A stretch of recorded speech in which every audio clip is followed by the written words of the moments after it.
Gyandeep YouTube channel पर आप सबका स्वागत है। आज मैं आप सबको इस वीडियो में लर्निंग डिसेबिलिटी यानी अधिगम अक्षमता के बारे में बताऊंगी, जो कि सी-टेट का मोस्ट इंपॉर्टेंट टॉपिक है। सी-टेट या टेट का कोई भी एग्जाम हो, अधिगम अक्षमता से एग्जाम में क्वेश्चन पूछे जाते हैं। 1-2 मार्क्स के क्वेश्चन तो जरूर ही पूछे जाते हैं, तो आप वीडियो को लास्ट तक जरूर देखें और वीडियो पसंद आए तो वीडियो को लाइक से सब्सक्राइब करना ना भूलें। तो चलिए देखते हैं क्या है अधिगम अक्षमता है क्या। अधिगम अक्षमता जो है, सीखने की क्षमता और योग्यता में जो कमी होती है वही क्या कहलाती है, अधिगम अक्षमता कहलाती है, यानी लर्निंग डिसेबिलिटी कहलाती है। सीखने में जो कमी होती है, सीखने की क्षमता और योग्यता में जो कमी होती है वही क्या कहलाती है, लर्निंग डिसेबिलिटी यानी अधिगम अक्षमता कहलाता है, यानी अधिगम विकार कहलाता है। तो पहला है डिसलेक्सिया। डिसलेक्सिया जो है, पढ़ने से संबंधित जो कठिनाई होती है, जिस बच्चे को पढ़ने में कठिनाई होती है वो क्या होता है, डिसलेक्सिया होता है। तो आपको ऑप्शन में दिया रहेगा पढ़ने से संबंधित कठिनाई क्या कहलाता है, डिसलेक्सिया। ऑप्शन में दिया रहेगा डिसलेक्सिया, डिस्ग्राफिया, डिसकैलकुलिया, डिस्फेजिया। तो आपको सही आंसर टिक क्या लगाना होगा, डिसलेक्सिया। पढ़ने से संबंधित कठिनाई क्या होता है, डिसलेक्सिया होता है। इस विकार इस इसमें बच्चे को क्या समस्या होती है, इसमें बच्चा जो होता है सा SAW सा को वाच पढ़ता है और न्यूक्लियर को अनक्लियर पढ़ता है। न्यूक्लियर को क्या पढ़ता है, अनक्लियर पढ़ता है। तो पढ़ने से संबंधित कठिनाई होती है डिसलेक्सिया में। तो डिसलेक्सिया क्या है, पढ़ने से संबंधित कठिनाई है, पढ़ने से संबंधित जो अक्षमता होती है वही क्या कहलाती है, डिसलेक्सिया कहलाती है। दूसरा है डिस्ग्राफिया। डिस्ग्राफिया जो है लिखने से संबंधित कठिनाई कहलाती है। लिखने में जो कठिनाई होती है, जिस बच्चे को लिखने से संबंधित कठिनाई होती है वो क्या कहलाती है, डिस्ग्राफिया कहलाता है।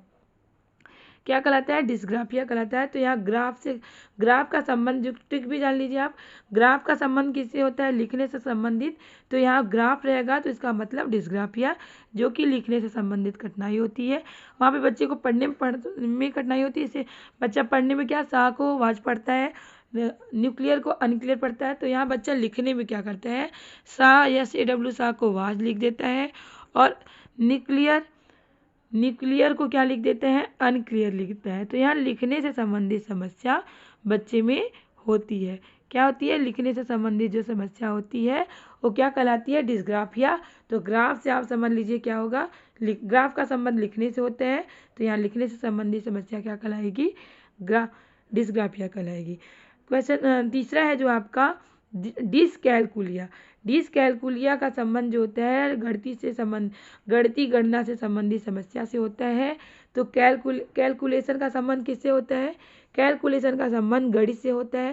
तो यहाँ आप कैलकुलेशन से समझ लीजिएगा कि गणित से संबंधित जो समस्या, गणितीय से गणना से संबंधित जो समस्या होती है वो होता है क्या कहलाता है, डिसकैलकुलिया कहलाता है। तो कैलकुलेशन से आपका हो गया डिसकैलकुलिया। तो ट्रिक भी आप जानते रहिए जिससे आपको समझने में असुविधा ना हो। चौथा है आपका डिसमोर्फिया। डिसमोर्फिया जो होता है, भ्रम वाली स्थिति जब पैदा होती है तो डिसमोर्फिया कहलाता है। जैसे आपको यहाँ पे एक मोर, बच्चा एक मोर को देखा और एक मोर को देखा, बच्चा मोर को देखा और मुर्गा को देखा, तो दोनों उसको क्या लग रहा है, सेम लग रहा है। मोर और मुर्गा दोनों उसको सेम लग रहा है। तो इस स्थिति में उसमें क्या होता है, भ्रम वाली स्थिति पैदा हो जाती है। तो समझ नहीं पाता है दोनों में डिफरेंस करना। तो जब भ्रम वाली स्थिति पैदा हो जाएगी तो क्या कहलाएगा, डिसमोर्फिया कहलाएगा। यहाँ मोर से आप समझ लीजिएगा कि मोर और मुर्गा में डिफरेंस नहीं कर पा रहा है, भ्रम पैदा हो जा रहा है। तो इससे आप भ्रम वाली स्थिति क्या हो कहलाएगी, डिसमोर्फिया कहलाएगी। पांचवा है डिस्फेजिया। डिस्फेजिया जो है बोलने से संबंधित विकार जो होगा क्या कहलाएगा, डिस्फेजिया। बच्चा अकला के बोलेगा या बोलने में फंस जाएगा। तो फंसना ही क्या कहलाएगा, बोलने में जो फंस जाता है वही क्या कहलाएगा, तो डिस्फेजिया कहलाएगा। फंसना मतलब बोलने में फंस जाना। तो यहाँ फंस से क्या समझ लीजिएगा आप, क्या समझ लीजिएगा कि बोलने से संबंधित विकार यानी डिस्फेजिया। देखिए अफेजिया भी होता है और डिस्फेजिया भी होता है, अफेजिया भी होता है, डिस्फेजिया। तो आप डिस और अ में दोनों में देखिए, डिस्फेजिया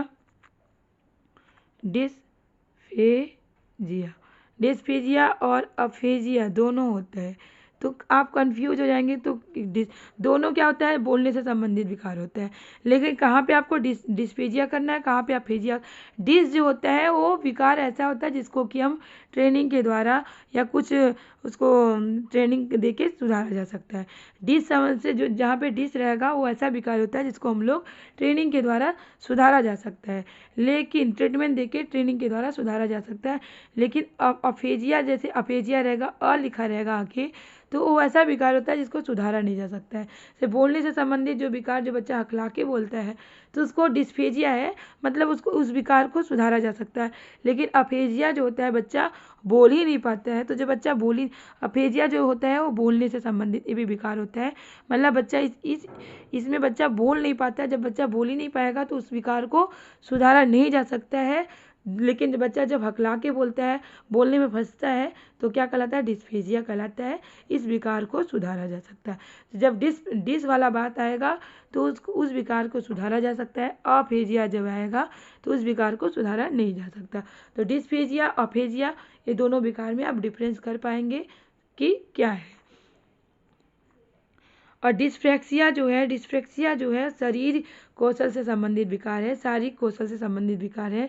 इस विकार में बच्चा अपना मसल काम, उसका मसल जो है काम नहीं कर पाता है। बच्चे के मस्तिष्क और मसल में जो होता है सामंजस्य स्थापित नहीं कर पाता है। मान लीजिए कोई बॉल है, बच्चा उसको अपने पैर से उसके दिमाग में आता है उसको अपने पैर से किक करना चाहता है, मारना चाहता है, लेकिन मस्तिष्क तो उसको मारने के लिए करता है। जैसे ही बॉल को जैसे ही मारना चाहता है वो पीछे की तरफ गिर पाता है, मतलब उसका मसल्स उस तरह से काम नहीं कर पाता है। तो शारीरिक कौशल से संबंधित विकास ही क्या कहलाता है, डिस्फ्रेक्सिया कहलाता है। डिस्फ्रेक्सिया यानी पैर या शरीर से संबंधित विकार जो होता है तो क्या कहलाता है, डिस्फ्रेक्सिया कहलाता है। इस विकार में क्या होता है, बच्चे के मस्तिष्क और मसल्स में क्या होता है, सामंजस्य नहीं हो पाता है। मतलब उसका मस्तिष्क तो सोचता है कि ऐसा करेंगे, लेकिन मसल्स वो कर नहीं पाता है। तो ये जो विकार कहलाता है क्या कहलाता है, डिस्फ्रेक्सिया कहलाता है। सातवां जो है आपका डिस्थीमिया का है। डिस्थीमिया जो है तनाव से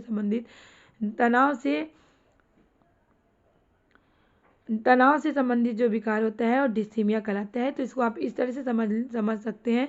तो ये सारे विकारों का थीम जो है वो क्या कहलाता है, तनाव पैदा करने वाला है।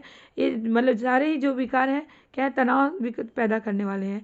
तो तनाव पैदा करने वाले हैं तो थीम ये निकलता है कि तनाव, ये विकार जो है, सारे जो विकार हैं तनाव पैदा करने वाले हैं।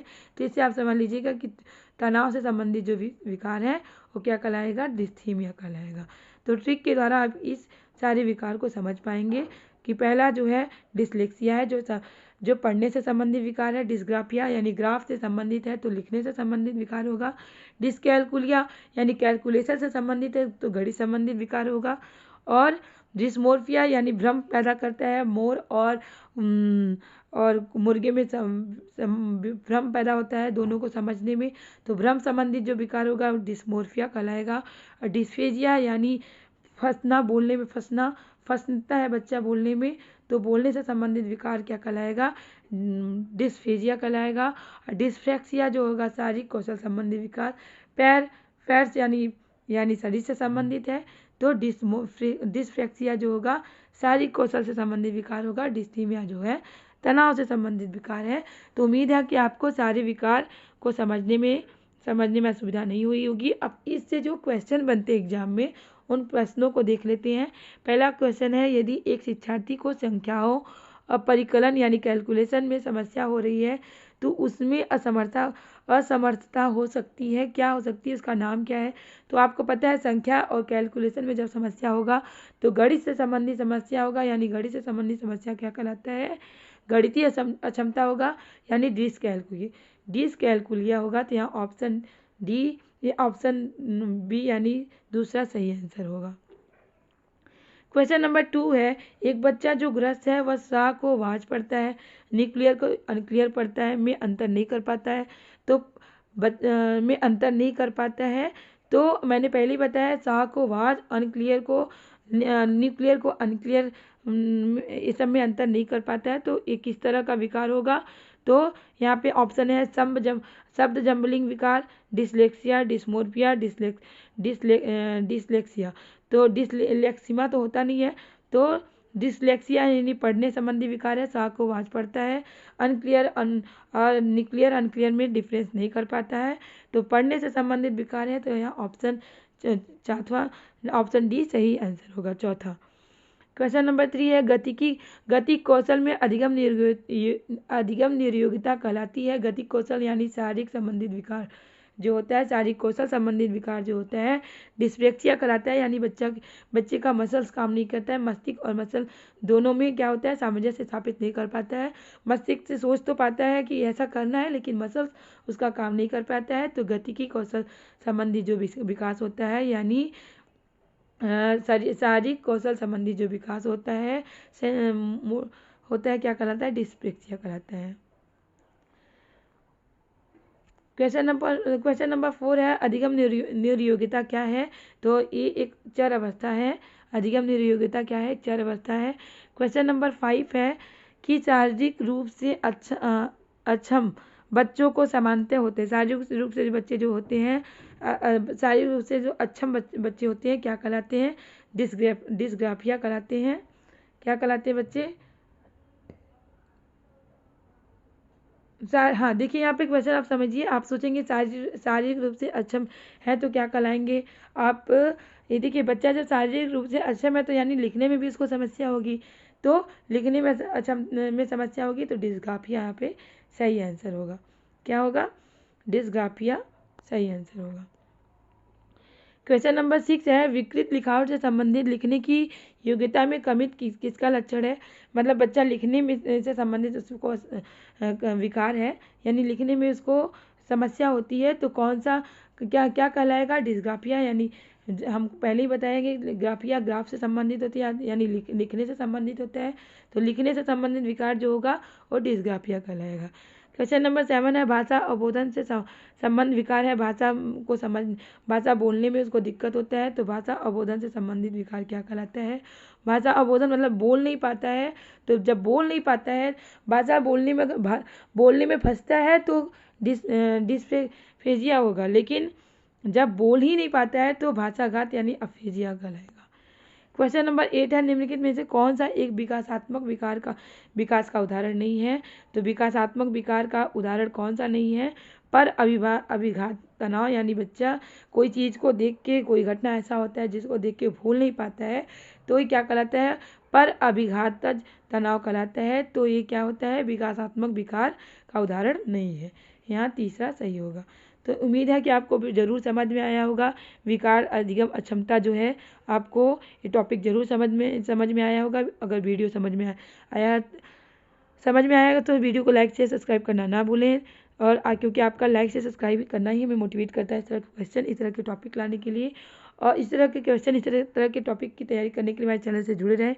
तब तक के लिए मिलते हैं नेक्स्ट क्लास में, बाय।